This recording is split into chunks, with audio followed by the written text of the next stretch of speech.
Happy Tuesday, everybody. Uh, I'm going to try to not talk about volume this Tuesday, but it seems like that is the number one topic these days. But I'll put it on the back shelf here for a little while. Um, all right. Well, here's a question on a 510 dozer. What's the best spot for traction? Is there a made spot for it, or is it a trial and error kind of thing?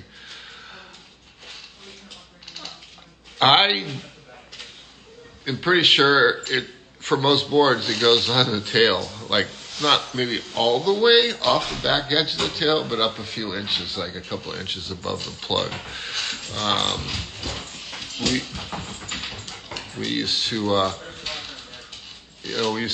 When decking first came out, it covered the whole board. I think it was Herbie Fletcher's Astro deck, and the very first year it was out, it used to cover the board from nose to tail decking, and then it evolved into a center patch and a big tail patch, and over time, I think people call them stomp pads. Some people call them stomp pads. I just use the word traction pad, but it's basically for your back foot. And it comes in various thicknesses, various kind of fit-footed parts in the rear of it, like a rise but. I wouldn't worry too much about exact placement. And the dozer's the same as most other boards. You just put it a few inches up above, an inch or two up above the leash plug, and you should be good to go.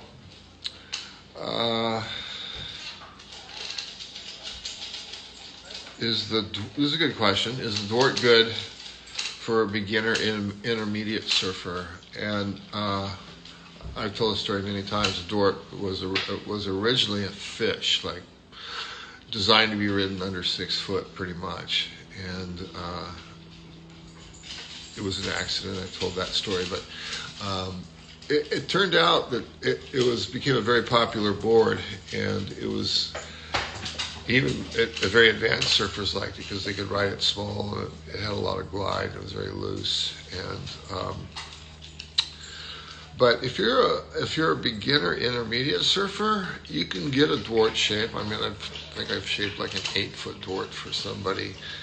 But when you're a beginner surfer, maybe not so much intermediate, but you want some length and some width and thickness. The Dort design, typically, like I said, is designed for under 6 feet or up to 6'2", but I build a handful of Dorts that are 6'6", 6'8", 6'10", and they have 50 plus liters. And if you order a bigger Dort, that will help you out if you're a beginner. When you're a beginner, there's excuse me, there's a lot of people that whether it's their first board or their second board, they want to go too small, and you'll look cool walking down the beach with it. You'll look probably a little awkward paddling out on it, and you're gonna look like you're having difficulty catching waves. You probably are. So I'd say stick with a fuller shape, a fuller outline, lower rocker, higher volume, designed for a beginner or an intermediate. And repeat myself, with the Dort, you can have blown up to any size, but if you're a beginner, I'd say stay away from anything under 6'6". All right, here's another volume question. Does more volume slow down a board? Well, it depends on what you mean by slow down. In terms of looseness, maneuverability, typically a lower volume board is more agile,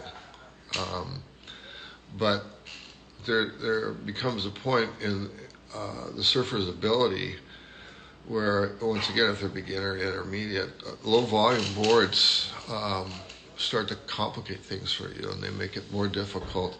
High volume boards catch waves easier. They don't take as much skill to get them going as fast. You can kind of stand there and go pretty fast, depending on the wave. If the wave's lined up and it's got a good pace to it, the board will keep up with it. So it's kind of a double-edged sword. I mean, my initial reaction was, no. I mean, more volume slow down the board. No, it helps. It helps the board glide. It helps it stay on top of the water.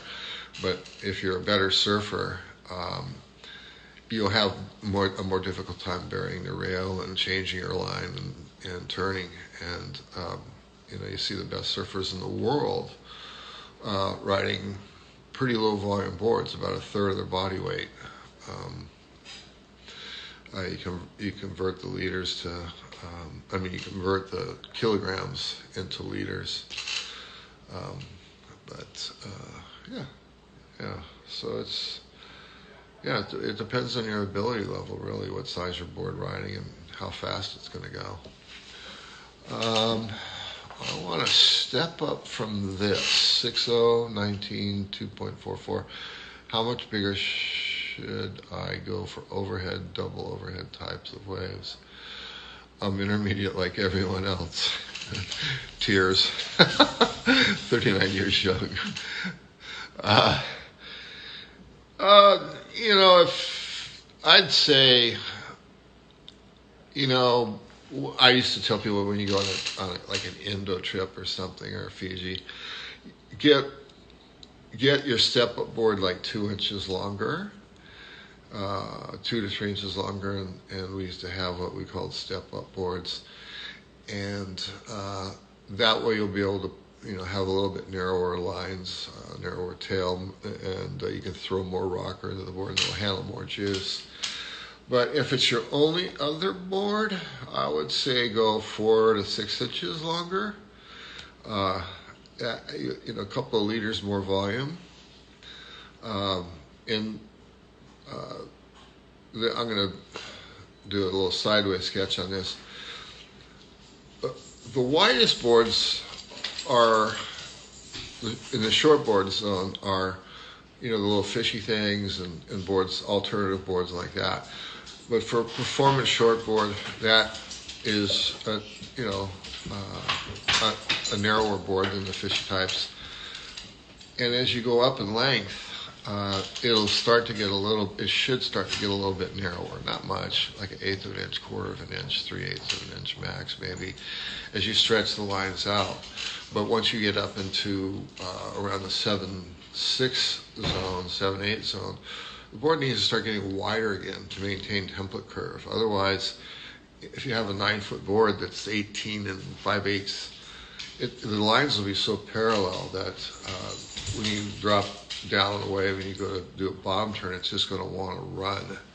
And a lot of the 9-foot boards I make are 20 and a half, 9.6, maybe 21, 21 and a half, and 10-footers 22, 22 and a half.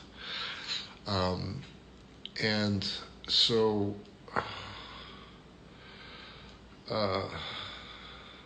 back to the question, step up. I'd shoot for 4 to 6 inches and a couple of liters more volume and a fraction narrower.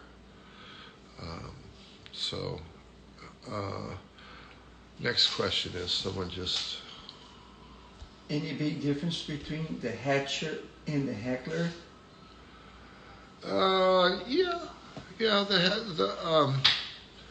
The Hatchet is a full-on flat, like a legitimate flat deck board.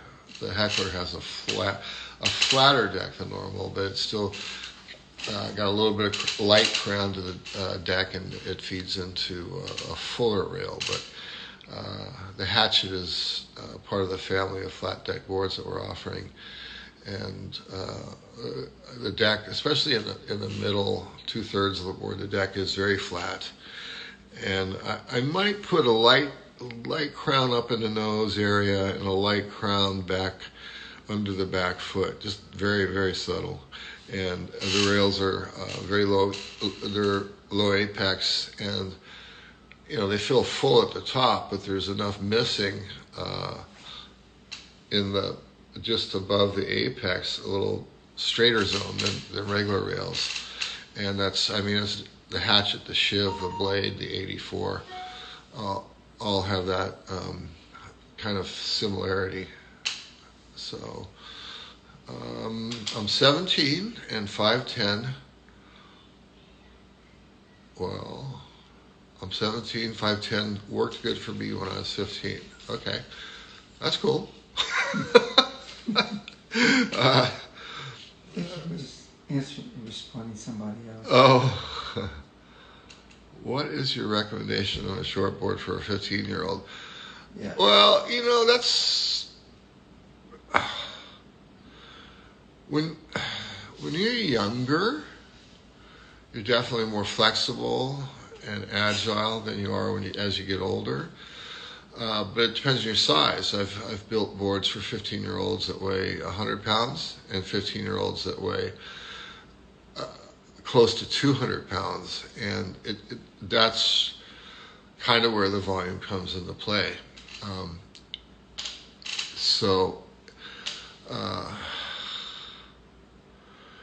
A lot of it depends on your weight and then your ability. If you're just starting out, once again, if you're a lighter 15-year-old, to start out on maybe a 7-foot egg or something like that that's wider and flatter.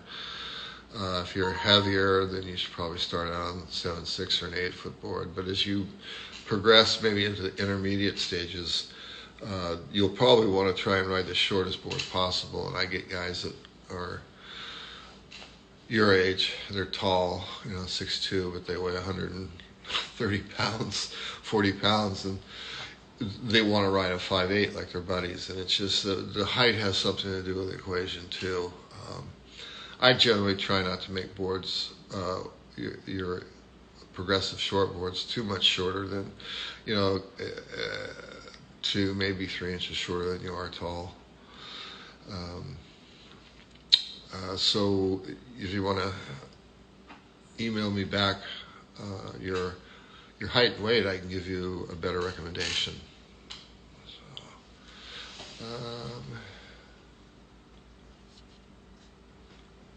Saludos, Puerto Rico.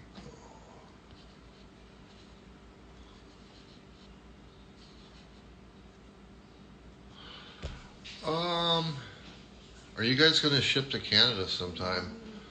We have to wait till the borders are open. Yeah. Right now, with the COVID thing, Yeah, we unfortunately with this COVID thing, we don't know how long it's going to be. We used to be able to ship boards up to Canada, and we did. Quite a few customers up there. But as long as this COVID thing is around, as long as the borders are closed, you might have to drive. Can you drive across the border from Canada to the United States? You can drive. No, they have to close border. The borders are closed. So sorry.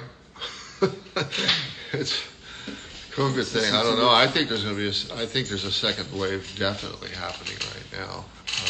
But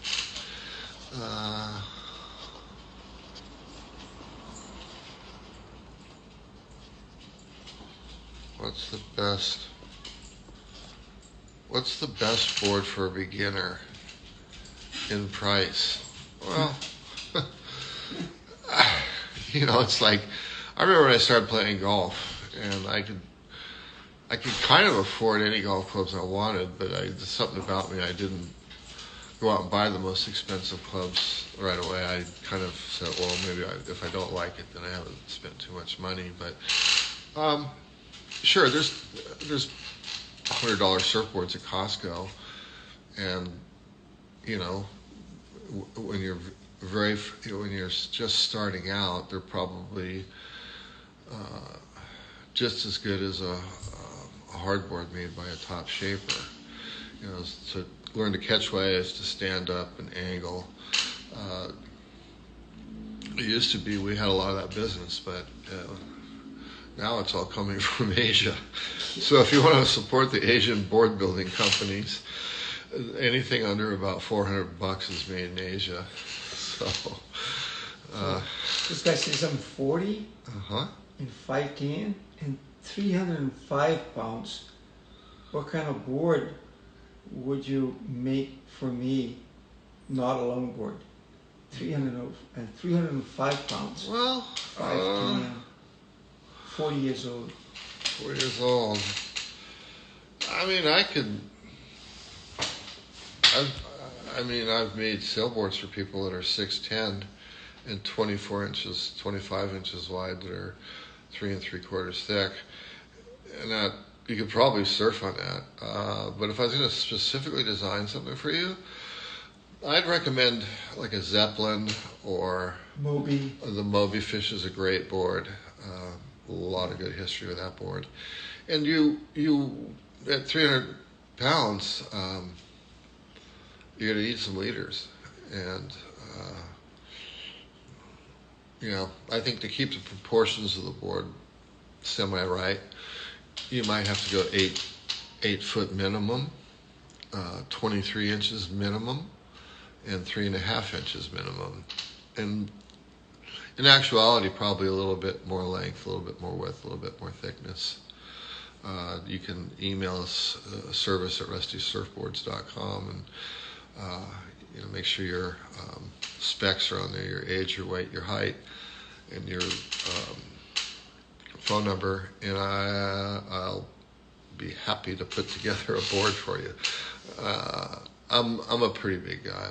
It's like, well, I've shrunk a little bit, but I was 6'4" for a lot of my life, and 240, 250, 260, and I get guys that size that are trying to order 6'10s, and I'm going, why?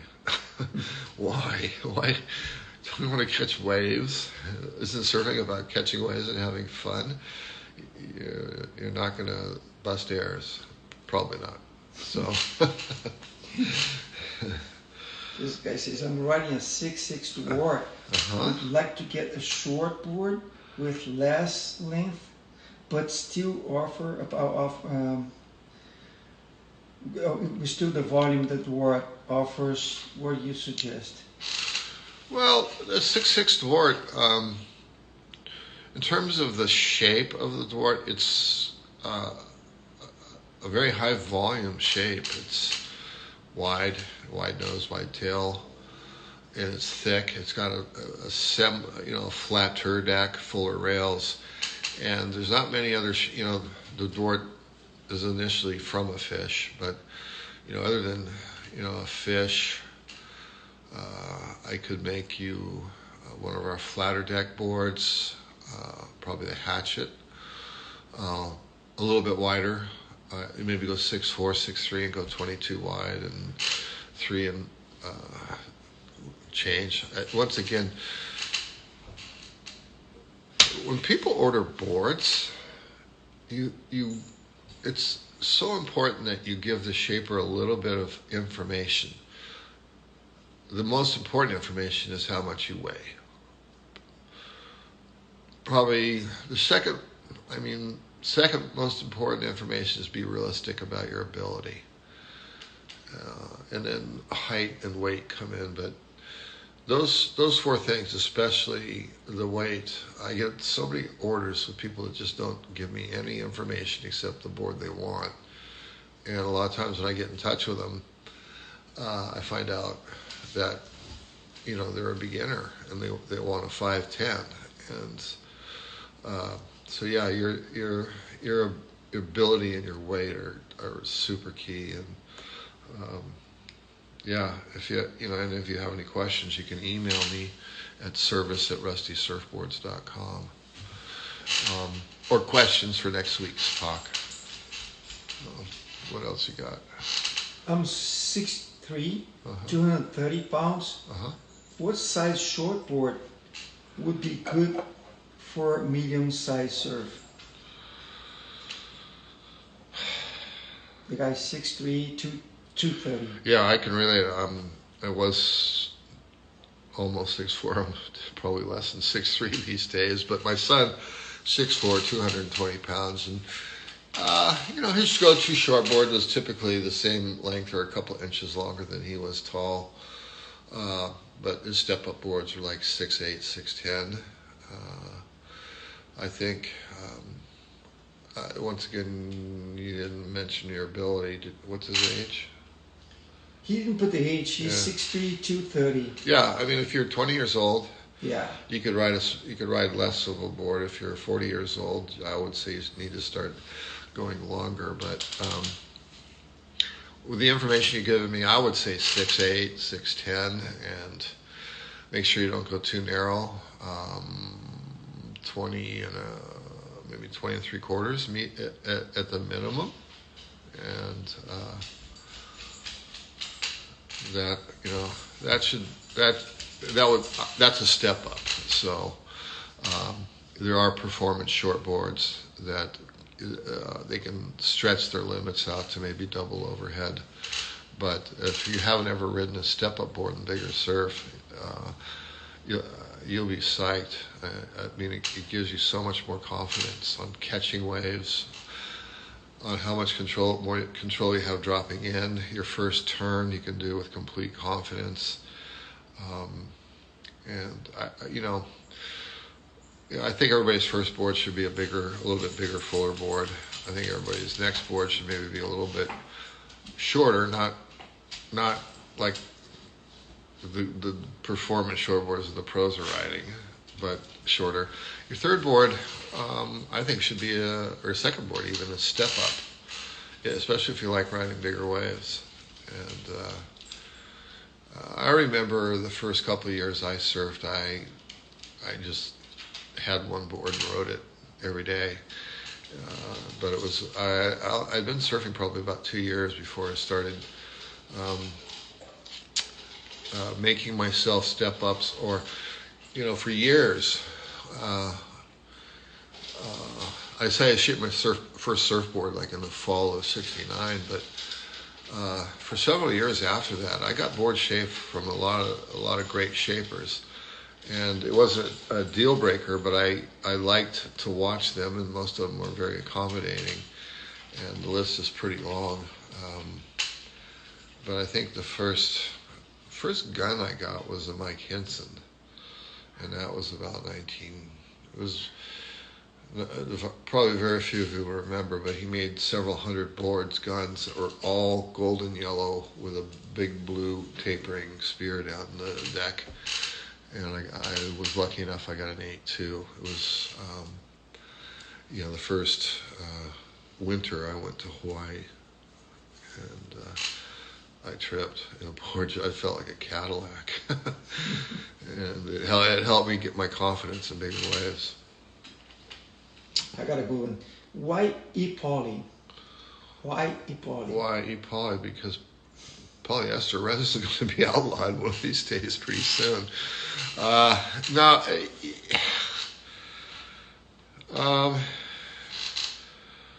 The epoxy resin is part of the equation. It's a big part. I say on my website and whatnot that it's it's greener. It is greener, epoxy resin. It is a little lighter, not much, but a little lighter. It's stronger. It has a longer shelf life in terms of flex and denting. And it's, I think epoxy resin, especially in the last 5 or 10 years, there's been so much interest in it in the surfboard industry. When I first started building epoxy boards, it was like December 5th, 2005, Clark Foam closed. Got a fax about midday, and I thought it was a joke, but an hour later I was on the phone to Greg Lohr. But the first epoxies had a tendency to yellow, and there are a few other issues with it. But so we filled the stores up with epoxy boards, and a month later they all called back and said their boards are turning yellow. Oh, great! But as time has gone by, they've evolved surfboard specific resins that are very clear, They're very strong, and I believe that's the epoxy. I mean, the epoxy's here now. I'd like to say it's the future now, but there's still it. You know, it costs a little bit more. It takes a different sort of set of skills to work with epoxy. And you know, when I first started building them, I built them in the '80s for wave pool contests and things like that. But the first time I started building epoxy boards and numbers, there were very few epoxy laminators around. I used Greg Mongol, and I had a building next door that had a batting cage and storage and stuff in it. But we converted it to a little epoxy factory for Greg, and I still subbed out all the rest of my polyester boards to about 6 or 8 different glass shops. But so people are starting to appreciate the performance of epoxy. The core, the polyurethane core, it's evolved a little bit since Clark Foam. It's gotten considerably better, I'd say. You know, but it's still got the same basic properties. It doesn't soak up water as fast as EPS, but it will take on water.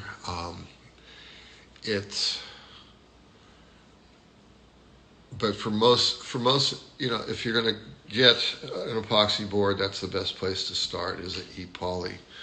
The EPS with epoxy has got its place.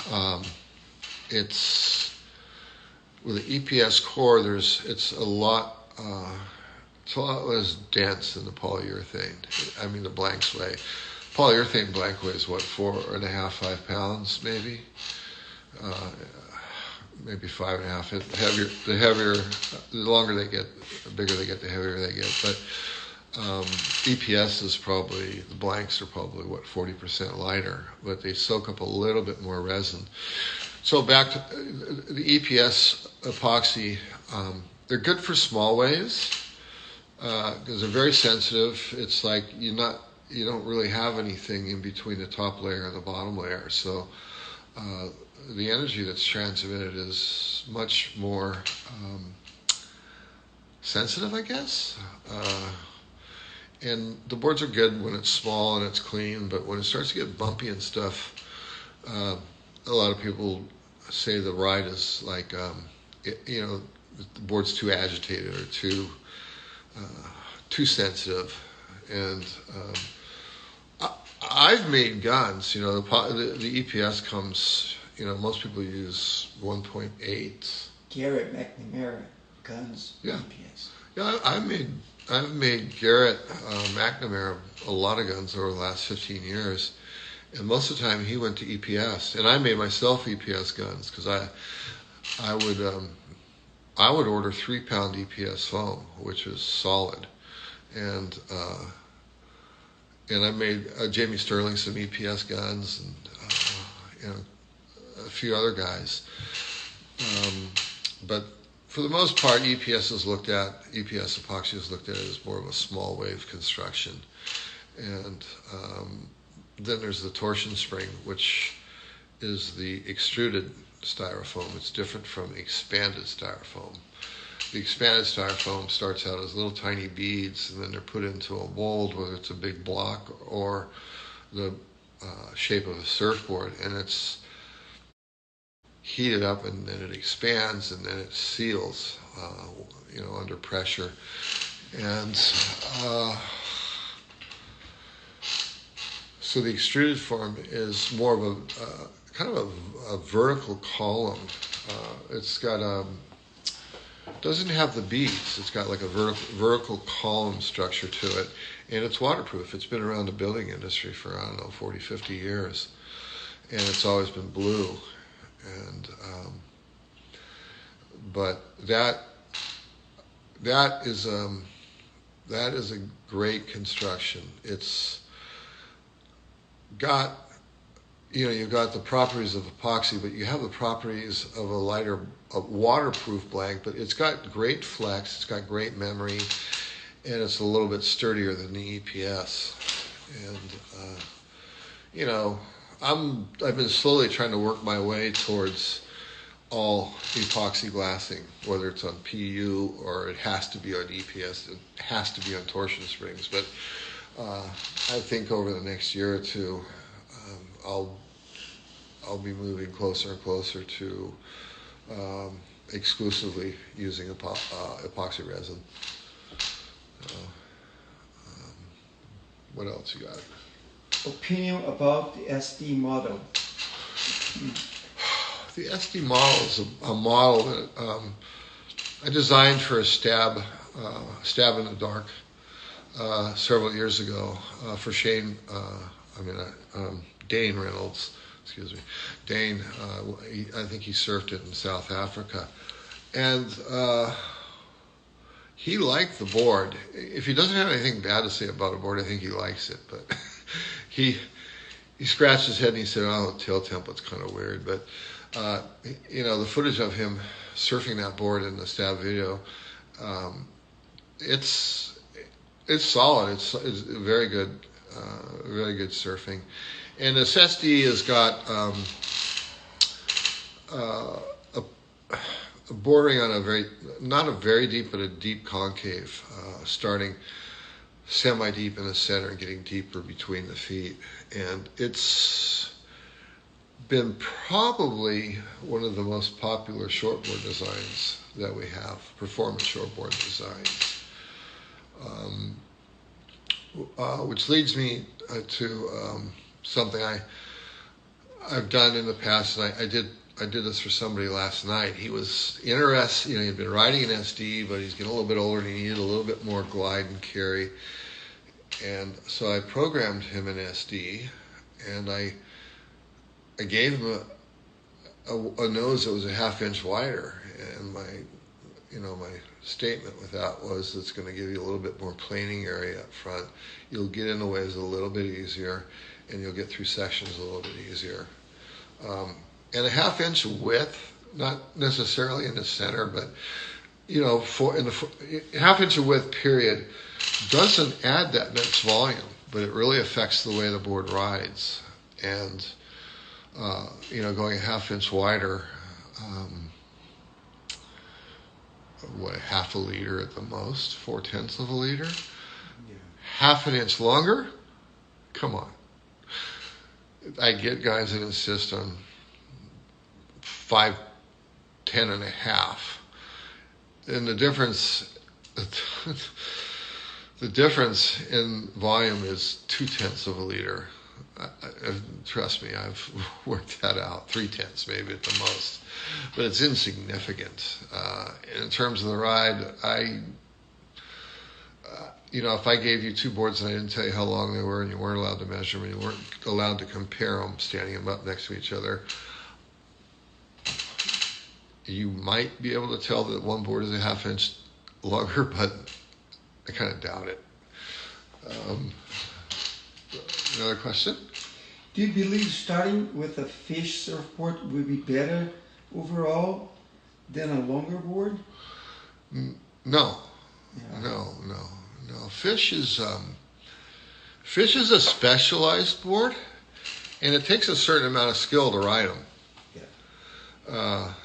And they, primarily because of the outline, it's a very full outline, but also because of the rocker, it's a very flat rocker. It takes some skill to ride them, and I would not recommend a fish unless you're getting a Moby fish or a not so Moby fish, unless you're getting something like in the 7 to 7.6 range for a beginner. But definitely not, a 5.8, 4.19 fish. But we have plenty of other shapes that lend themselves to beginners. And as you get better, you can still ride them and enjoy them. And there's guys that rip on smoothies and guys that rip on Moby fishes. And but yeah, I'd stay away from a typical fish, because fish typically means a short, wide, flat board. Okay, this guy is 53, 6'2", weight 6'2 and a half, 225. intermediate, advanced. What length board and model for waist to overhead surf would you recommend? You're 6'3", 6'2" and He's a half. 6'2". He's 6'2" and a half. Yeah, a half inch makes a big difference. No, he is 6'2" and a But half. I know, because I was 6'4" and I was 6'3" and a half, and now I'm probably 6'2" and a half. But and he's 225 pounds. 225 And he's intermediate. to advanced. Intermediate to advanced. Overhead surf. And he's Waist to overhead. He's old again, 50, 53. 53. I used to joke about it as I got older, but there's some truth to it. Every year I got older, I'd add about an inch to my surfboard length. So I'd say if you were, it's insane that you're surfing at 52. It's great. That's insane. But you're not as agile and as flexible as you were when you're 20. If you're 20, I'd say 6'4", 6'5", 6'6". Bringing it on close to 21 at least, and maybe more than 2 3/4, but 2 7/8 at least. But as you get older, your reaction time slows down, and a little bit more board helps. I'd say 6'10", 7 foot minimum, but there are guys out there that can still ride. As they get older, they can still manage to ride shorter boards. But if you ask them, really, are you catching many waves? Well, not as many as I used to, and that goes back to my thing: more waves you catch, the more fun you have, and in the end, that's what surfing's about. Do you have different board shapes to freshwater? The guy surfed the Great Lakes. Well, it's less buoyant, but Yes, maybe. It's EPS would be good. If you mostly surf river or freshwater waves, standing waves, whatever. The energy is so different on the waves. I don't know if you necessarily need a lighter board, but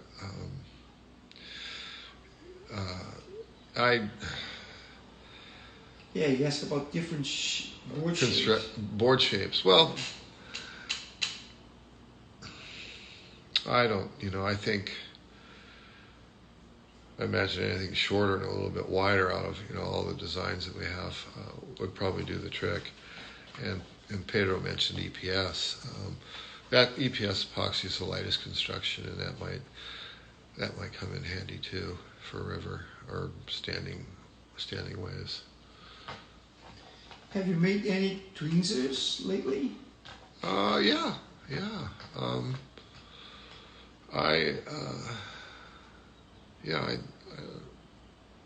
When Martin Potter, the year he won the world title, he worked with a guy named Will Jobson on the Twinsers, and he was sponsored by Glenn Minami, and Glenn made him, and I was fascinated by him, and I made a few, and the one thing I noticed is that the fin placement, especially in the small fins, was very crucial, and it had the fin placement had semi-predictable effects. Like if the fins were too far forward, it would draw the turns out too much, and you would feel all the fin area. If it was too far back, it was really not influencing the main fins that much. But if the base of the small fin is roughly lining up with the front of the main fins, and they split the difference in the distance from the rail of the front of the fin, and they pointed towards the same place as the front fins, it's a bizarre feeling. I still remember my first couple of turns, it didn't feel like I had any fins, but yet the board held and it accelerated. And they work, and I still get orders for a few. Stu Kenson, he's a good friend of mine, and he used to sand for me, and then we went to shop together at IB, and he started shaping. But I had a Twinser, and he became intrigued by it. He wrote it. He said, "This is the best frickin' surfboard I've ever ridden." And he still to this day makes quite a few Twinsers. And Stu's turned into a great shaper. And so yeah, I make a few. We made so many at one period. We had a box system and a Twinser, a specialized Twinser fin made by the fin companies. And the fin, I think the fin, maybe the fin needs to be about 3 inches tall, kind of more upright, and about a 2.5 inch base, give or take a little bit. Rusty, why don't you see baby squash tails on step-ups anymore? That's a good question. I think people, as soon as they go to a step-up these days, they pretty much go to like an elliptical tail or a full round pin or a round tail. But there was a time when baby squashes were kind of the go-to on step-ups. Boards 2 to 4 inches longer. The typical squash tail. The squash tails, how I measure them is an inch up from the tail, because there are so many variations on a squash tail template that I found it impossible to measure a squash tail at the 0 point. So I figured, well, I'll do them all an inch up. But typical shortboard is 6 1/4 to 6 3/4 an inch up. But I'd build boards that were under 6 inches, close to 5 inches, sometimes even 4 inches. And once again, it goes back to every tail shape has a different feel to it, which reminds me, I wanted to bring up David Barr and his shapeshifter fin system. Dave rode for me in the 80s, and he started shaping, and he's got a full-grown son now who's a great surfer. But several years ago, Dave came to me with this interchangeable tail system, and I think he's got from swallowtail to dovetail to squash tail to square tail to round pin. I think he's got about 6 different, could be wrong, he's got about 6 different tail shapes, and every different tail shape provides a little bit different feel. And so, back to the difference between a round pin and a squash, you just have a little bit more area behind your back foot and a little bit more release.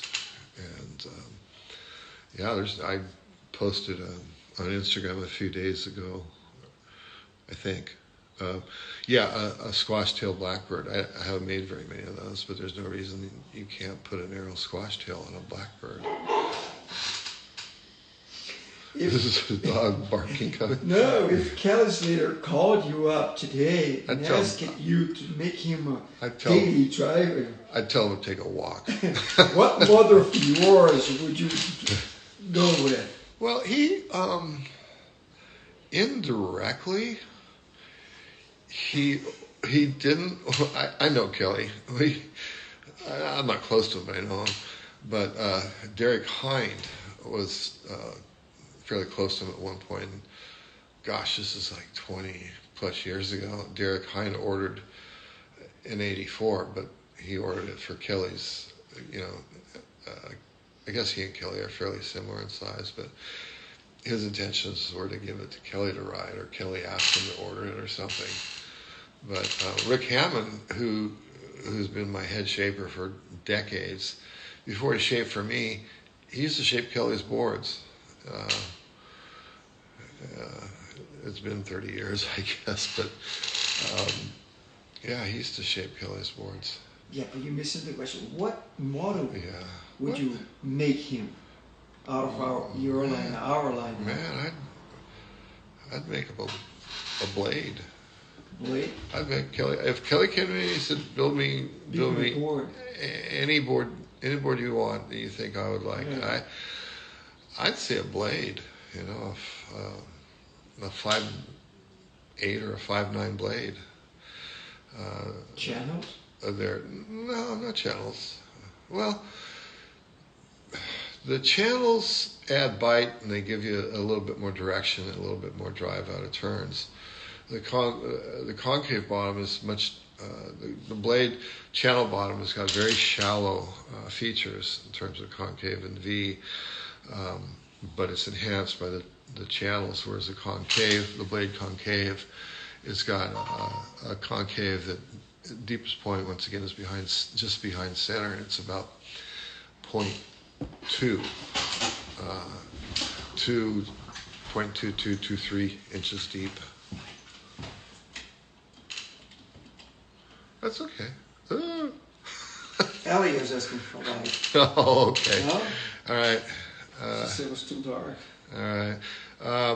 A couple more questions, and I'm going to have to wrap it up. There Pedro's. was one guy said, Rusty, tell them foam is your friend. Yeah, it won't make sense to you until you get older. But foam is your friend. This whole volume thing, it's one component of a surfboard. Nobody ever asked me about rocker, entry rocker, exit rocker, and I tell you what, you might not feel a 1/4 inch change in your tail rocker, but you'll feel 3/8 of an inch. You'll definitely feel a 1/2 inch in the turning radius of your board. Fin placements. People go, I want my fins. Well, I want my fins offset 1/2 inch, or I want my fins back 1/2 inch. I mean, in the early days of the thruster, I used to build boards for Aki, and he's very powerful, very back-footed, and he used to have pretty big fins, and his back fin was 2 3/4 inches off the tail. And if I moved him up, he didn't really like the boards. He liked almost all of his boards, but he didn't like them as much. And I made boards for Tom Carroll for a little while, and his front fins were 10 1/4, and his rear fin the tip of the fin was practically hanging off the end of the board, and it was 2.5 inches up. So I'd say in the early days of the thruster, there was more of a variation of fin placement. So nobody asks me about fin placement these days. Nobody asks me about rocker. Nobody asks me about outlines, proportions, the balance of the template. The beauty of a custom board is if you like a particular model, you can say, I like this model, but could you make it not the middle, but just fill out the nose a touch? Yeah, of course. That's a beauty of a custom board. But if you're a young, intermediate, advanced surfer, yeah, you should pay attention to your volume on your short boards. And as the boards start to get longer, the volume's going to creep up. But if you're a recreational surfer, I would definitely not stress over a 1/2 liter. Definitely not. A liter is questionable, but you should give your shaper, whoever it is, the leeway of at least a liter, and perhaps 2 liters, depending on your ability and how often you get to surf and what your goal is in your surfing. Whether you want to bust crazy airs all over the place, or you just want to catch plain waves and get down the line. Okay, I got time for one more question. Pedro's my right-hand man, so. A lot of guys just saying hi and thanking and Hi. giving him a lot of compliments, but what about this list? Did you know that?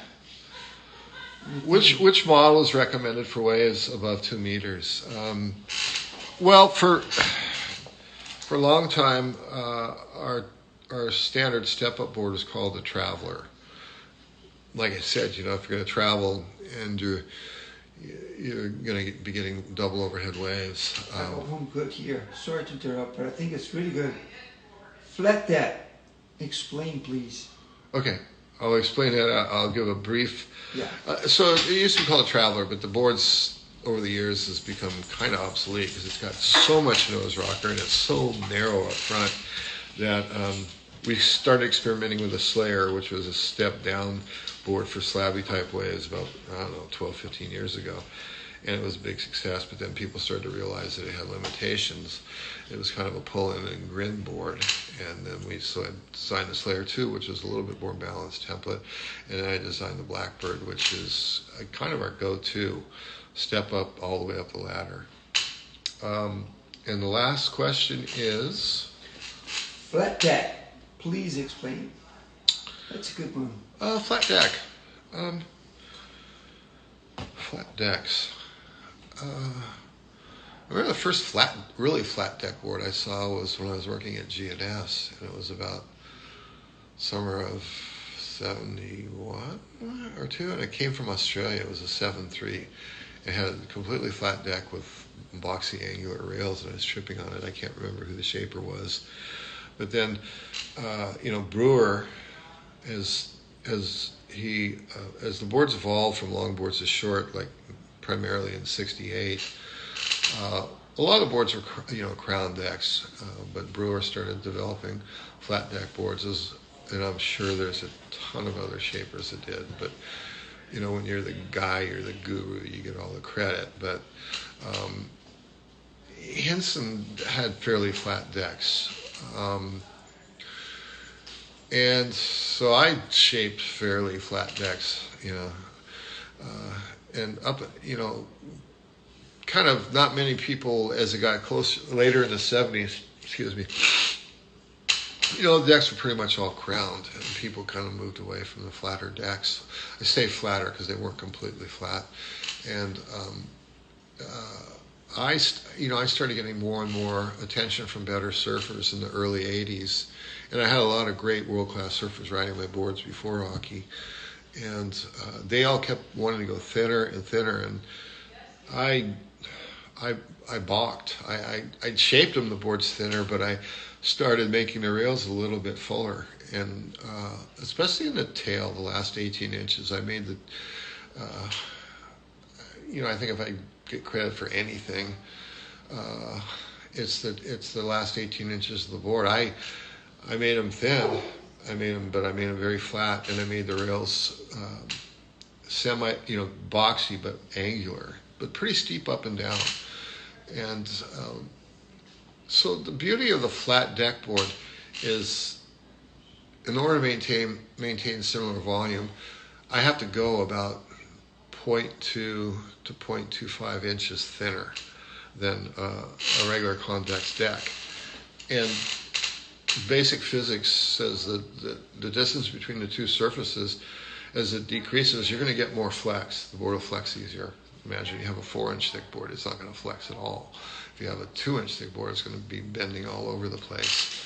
So, I started working on the flatter decks, and discovering new, not discovering flex patterns, but evolving the flex patterns in the boards. And I did this for quite a few years, until towards the late 80s, and Aki had moved on, and so the company was starting to grow, and I had a lot of great surfers, but I still have people once in a while that ask me about, the boards, make a board like he used to make around the time Aki came into the scene. And so I called it the 84 model, and it's kind of stuck around quietly until several years ago. We did a collab with Aki. We built 100 signature boards, and some of the people hung them up, but a lot of people wrote them and they freaked. And so over the years, we've developed several flat deck models. Like the Shiv is the SD basically with a flat deck, but it's a 1/4 inch thinner. But I can talk more about flat decks next time. I'm pretty much out of time, so thank you everybody for tuning in, and you have a great week, and I'll talk to you next Tuesday. Don't forget to save